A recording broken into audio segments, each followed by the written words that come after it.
ano de eleição e um ano muito importante para o Brasil devido a tantas coisas que a gente está acompanhando e tantas coisas que acontecem no nosso país. Agora em outubro, é 5 ou 7, agora me esqueci, 5 a eleição? A eleição dia 7 de outubro. 7 de outubro acontece a eleição este ano. E como o cidadão pode pesquisar o seu candidato? Porque é muito importante, Caleb, pesquisar e saber em quem você vai depositar a confiança de lhe representar através do voto. Os critérios que deve se analisar, os partidos. Por isso a gente já começa a partir de hoje em uma série de entrevistas e de programas especiais falando sobre política e eleição, justamente para chamar a atenção do cidadão. É isso mesmo, e para falar sobre esse assunto, nós recebemos aqui o professor Fernando Francisco Afonso Fernandes, professor de Direito da Universidade do Vale de Itajaí. Se eu estiver errado, por favor, me corrija, professor, bom dia. Bom dia a ti e aos ouvintes. Me parece que televidentes também estão transmitindo em simultâneo ou não? Sim. É, TV Mocinha. Em simultâneo, os televidentes de TV Mocinha. A clientela em geral. Não, está parcialmente correto, faltou direito eleitoral. Eleitoral, tá certo. Então vamos lá falar sobre esse assunto que é tão importante. E agora o cidadão começa a se perguntar. Nós estávamos na nona festa da Tainha em Balneário Camboriú. Eu, minha esposa Adna, a Dilson e também a Suzy, a esposa dele, perguntando e comentando, inclusive conversando com a mãe do Laurindo, que é um servidor aqui de Balneário Camboriú, sobre a seguinte questão: em quem nós vamos votar neste ano de 2018? Paira uma dúvida muito grande no cidadão brasileiro, né, professor? Na realidade, eu acompanho, embora meu sotaque parece apontar que a minha nacionalidade é outra, eu sou brasileiro naturalizado, nasci no Uruguai. E cheguei aqui em Balneário Camboriú há 40 anos, então eu acompanho desde a primeira eleição para vereador do Leonel Pavan, que foi o mais votado, daí para frente eu acompanho todas as eleições, de uma maneira ou de outra, participando como assessor em algumas campanhas e tal, e depois mais fortemente como assessor jurídico de alguns candidatos. Sem filiação partidária, eu me mantive nos 40 anos dessa maneira por opção profissional. Questão técnica, né, professor? Questão técnica, claro, você opta e eu optei por ficar no campo técnico. Eu nunca vi uma questão como esta, nunca vi uma situação como esta. Vai ser muito difícil para o eleitor fazer uma escolha, mas o que eu quero deixar muito claro é o seguinte: com pouca representatividade ou com muita representatividade, nós vamos eleger um presidente da República, um governador, nós vamos eleger 2 senadores, 16 deputados federais e 40 deputados estaduais. Então, antes que se omitir, antes que votar em branco, o melhor é tomar consciência, ir atrás, analisar, pesquisar, parar com aquela coisa de que alguém me pediu voto e aquele é amigo, então eu estou votando em qualquer pessoa e assim por diante. Mesmo assim, vai ser muito complicado, vai ser muito complexo, a renovação vai ser menor que a da eleição anterior, pela mudança que houve, pela micro mudança, pela micro alteração na legislação eleitoral. Em menor renovação, a gente está esperando maior, né? Todos estamos esperando. Todos esperamos. Se dependesse das pessoas que hoje estão indignadas com a situação política, como alguns brasileiros, e eu me incluo em um deles, indignado com tanta podridão que está sendo descoberta, né? Eu gostaria que mudassem todos, mas infelizmente o povo acaba esquecendo, né? Sim, não se trata disso, se trata de como é o sistema eleitoral brasileiro e o sistema partidário. O que está errado não é, digamos, nós termos, e esse é o foco precisamente para desviar a atenção. O que está errado não é o pluripartidarismo extremado que é o que o Brasil adota. Isso não está equivocado.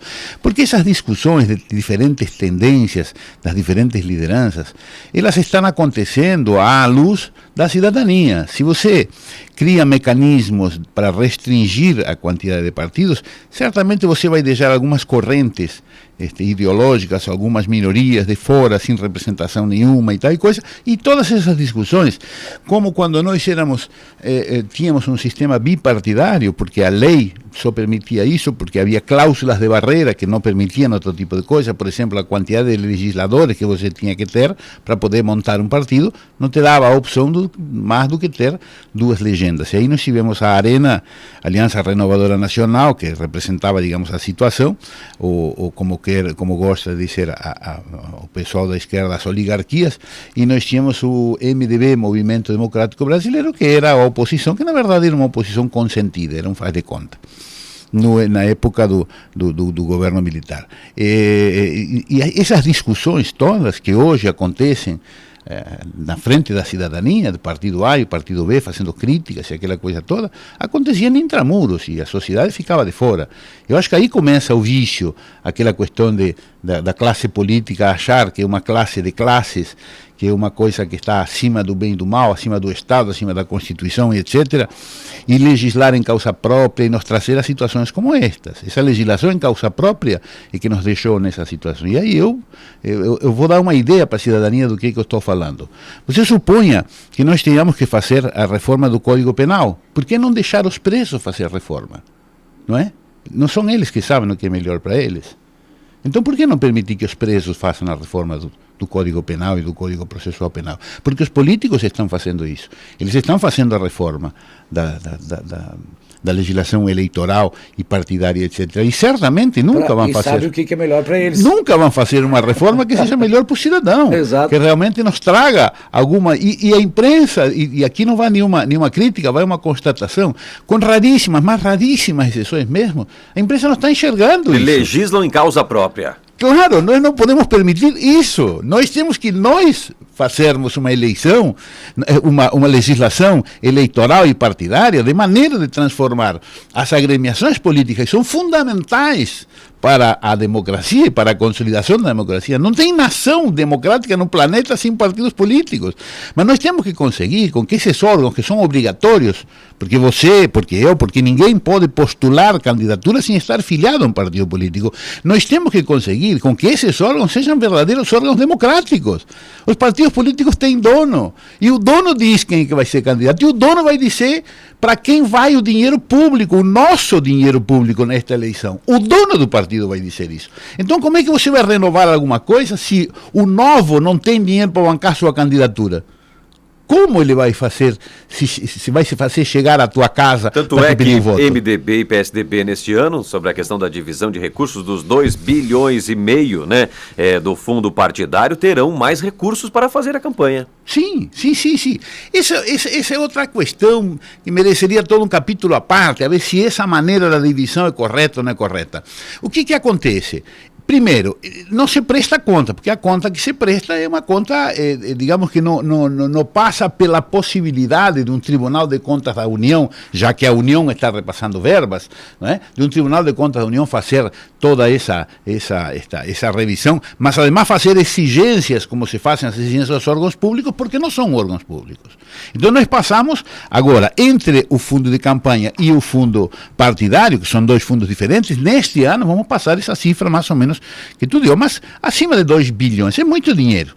E esses 2 bilhões, a maior parte vai ser entregue para aquelas agremiações, para aqueles partidos que têm maior representatividade nas casas legislativas, no Senado e no Congresso, nessas duas casas. Aliás, no Senado e no Congresso. O Congresso são as duas casas reunidas, na Câmara Federal e no Senado. E isso mais ou menos é assim em todas as nações. Agora, o que causa espécie, por exemplo, que uma das modificações da legislação eleitoral para vigir nesta eleição foi, prestem atenção no que eu vou dizer agora, fazia parte, integrava uma parte da divisão, ou a divisão de uma parte desse bolo todo, toda e qualquer agremiação política que tivesse os seus estatutos registrados no TSE. Isso significa dizer que nós três podíamos ter elaborado um estatuto e registrado no TSE e faríamos parte da divisão desse bolo, de 2%, me parece, desses quase 3 bilhões. É muito dinheiro. Nós teríamos recebido um apartamento frente ao mar, quitado, para brincar disso. E sabem quantos partidos fizeram isso? Sabe quantas pessoas fizeram isso? Não sei pessoas, mas digamos, quantos estatutos foram registrados no TSE? A mais? 30 e tantos.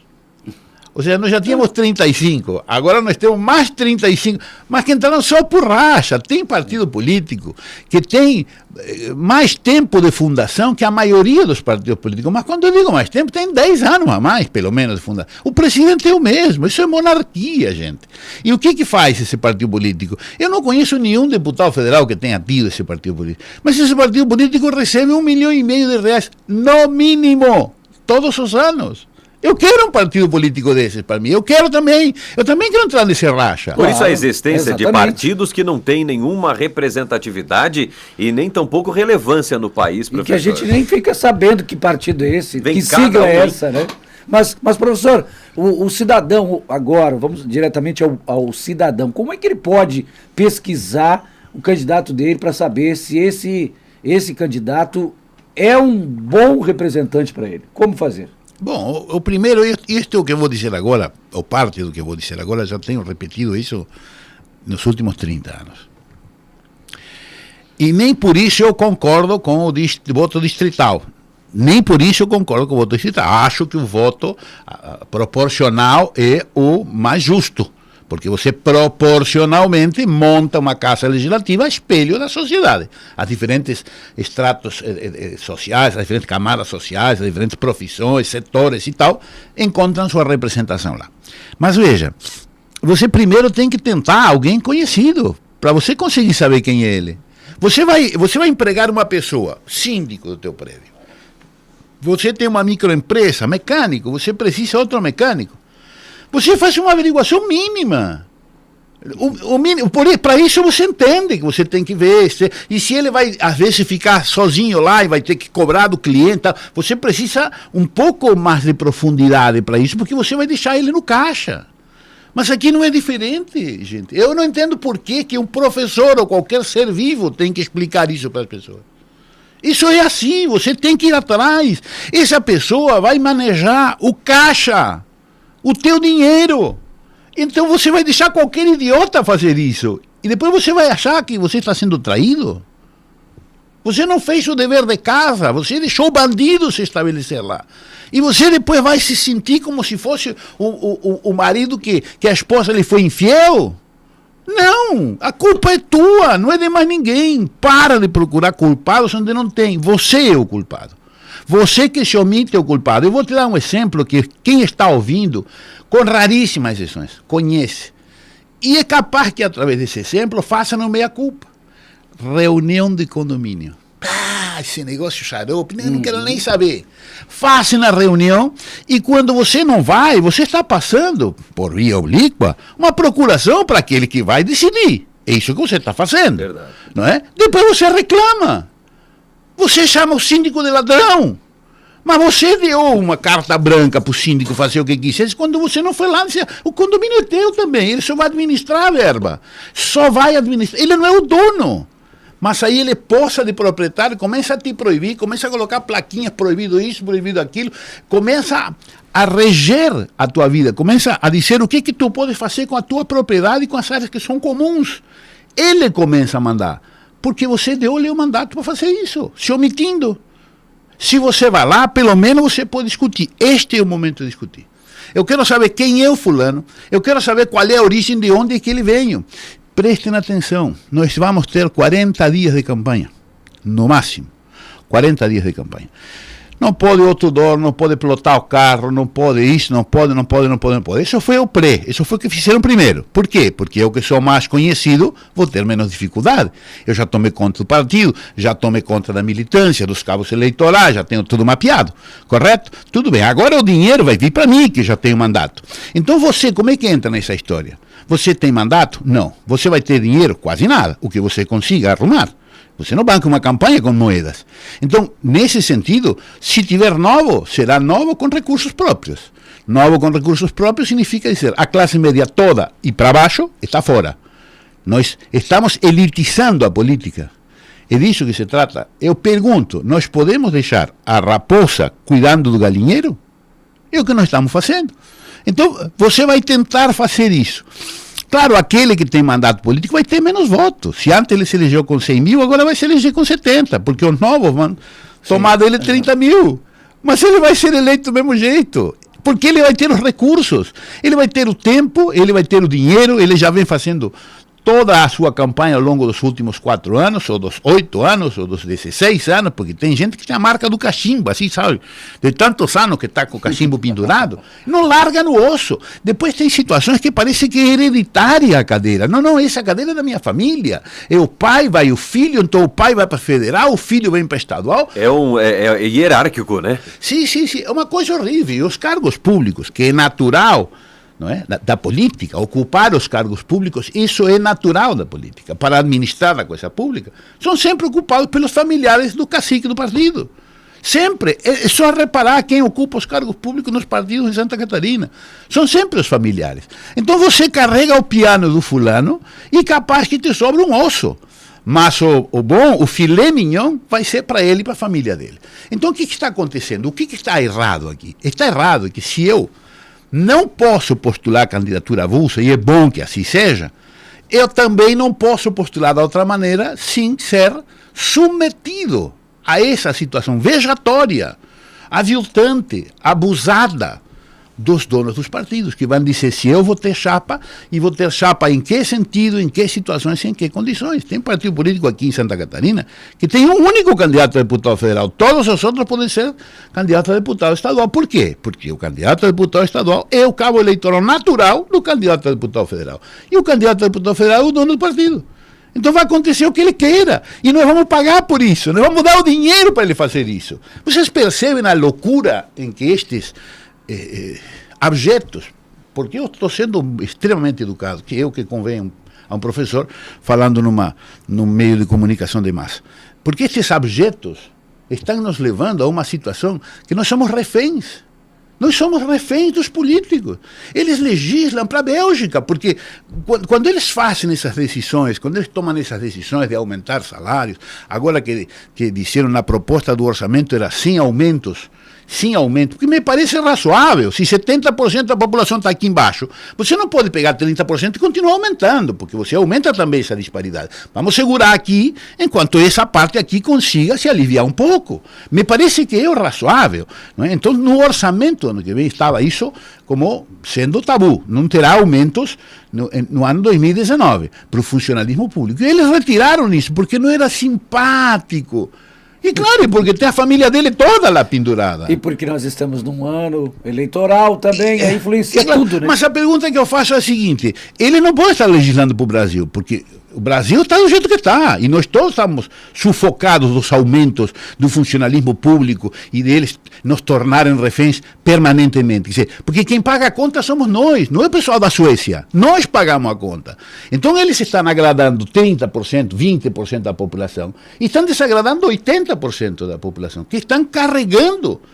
Vão me tirar da saúde, vão me tirar da educação, vão me tirar da segurança, que já são situações que estão periclitantes, para dar mais aumentos para aqueles que não ganham mal. E isso se transfere não só a uma questão de nível federal, mas também municipal já, né, professor? Sim. Esse mesmo sistema está sendo implementado nos municípios. Sim. Agora, a questão é, eles sabem alguma coisa que eu não sei, ou eles estão legislando para a Bélgica, e nós estamos falando de um negócio que não nos atinge, não é? Uma possibilidade, ou eles estão legislando para nós, estão deixando bem claro que estão um pouco se incomodando com as nossas angústias, nós, população comum, não é? Nós que não nos beneficiamos com os desmandos deles.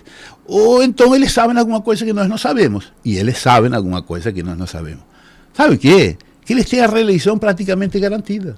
Porque eles fizeram nas movimentações, as mini-reformas que eles chamam, fizeram mais uma mini-reforma que vai ficar desse jeito. Vão assoberbar mais a justiça eleitoral. Por quê? Porque a justiça eleitoral agora vai ter que ficar decidindo questões que tinha que estar na lei. Como vai ser dividido o dinheiro? Talvez paritariamente não seja o ideal, mas como vai? Sabe como é que vai ser dividido o dinheiro? O máximo que o partido vai poder destinar a uma campanha de presidente são 70 milhões, que o partido vai, agora se tem doações de campanha e tal, aquele candidato a presidente terá um volume maior para fazer sua campanha. 30% terá que ser reservado para as campanhas das meninas. Tá, e só. O resto é o presidente que vai decidir para onde que vai o dinheiro. Percebe? Inclusive para o bolso dele, para onde quiser ir. Escuta, a prestação de conta é ridícula, vocês viram? Esse tal de caixa 2 que todo mundo fala, nada mais é do que falsidade ideológica. Você apresentou uma conta que não é. Porque o cara não queria aparecer, não pode aparecer na tua campanha, porque ele já está na minha, mas ele vai doar, porque vai que ele perca a aposta dele naquele outro candidato que eu acabe ganhando. Está dentro. Vou lá, contrato a tua empresa por 2 milhões, mas te pago 500 e você dá nota de 2 milhões. Sim, sim. E assim, digamos, essas são as formas como eles... Simplificando apenas. Essas são as formas como eles têm operado. Mas, digamos, por que o caixa 2? Pelas mais variadas razões. Porque eu não quero que tu apareça na minha campanha, mas preciso do teu dinheiro. Por exemplo, o pessoal da esquerda não pode aceitar dinheiro da Febraban. E quase todos eles recebem, ou boa parte deles recebem. Então não pode ser, porque não pode aparecer. Como é que você vai lá, que você é candidato à esquerda, que você tem um discurso, que os bancos, porque exploram na população e não sei o que, não sei o que, e você tem financiamento de campanha Febraban, percebe? Os lobbies poderosos, montadoras, isso e aquilo, eles iam lá e contribuíam, e escolhiam para quê? Para não receber surpresas no mínimo, alguns para obter benefícios, às custas dos outros, para fazer trapaça no jogo. Tudo bem, isso ali já é outra história. Mas o caixa 2 era isso. Eu te dou por fora, porque eu não posso, eu não posso aparecer. Ou você me dá por fora, porque eu não quero que tu apareça na minha campanha. Eu só quero o teu dinheiro. Eventualmente, se houver alguma coisa que te prejudique, eu vou saber me posicionar para não ferir teus interesses. Ou qualquer outra coisa. Daí para frente haveriam ou não é? Os outros conchavos, que são prováveis, e que inclusive a Lava Jato aponta como certos. Bom, o professor, muito legal a conversa, né? Muito bom. E a gente precisa trazer mais o professor aqui. Olha só, por exemplo, a opinião do ouvinte agora, né? O Fernando dizendo que o professor está dizendo tudo aquilo que as pessoas precisam ouvir para acordarem. Espero que ouçam e assimilem. A Carolina e a família, somente para parabenizar a Rádio Menina e o entrevistado por oportunizar essas entrevistas na área da política. Precisamos de mais rádios assim. O cidadão precisa saber muita coisa nessa área. Não deveria ser somente agora. Porém, todo ano tem que ter um espaço para isso. Abraço, Rádio Menina, obrigado. É a intenção nossa, justamente esclarecer, abrir a mente das pessoas para que elas que não têm acesso a tais informações saibam aqui na Rádio Menina. É um real choque de realidade, né, É verdade, o professor deu um exemplo muito claro disso, dessa questão de, né, como pesquisar. É justamente, você vai empregar alguém, você vai pesquisar a vida do cara. Então você tem que saber quem é que você está empregando, quem é que vai estar administrando, quem é que vai estar cuidando do dinheiro, quem é que vai estar cuidando, que seja da lixeira, mas tem que saber separar o orgânico do reciclável. Exatamente, deu um branco. Mas o nosso tempo acabou, cara, infelizmente. Mas terão outras oportunidades com o professor Fernando. Muito obrigado, professor. Eu agradeço muito o convite.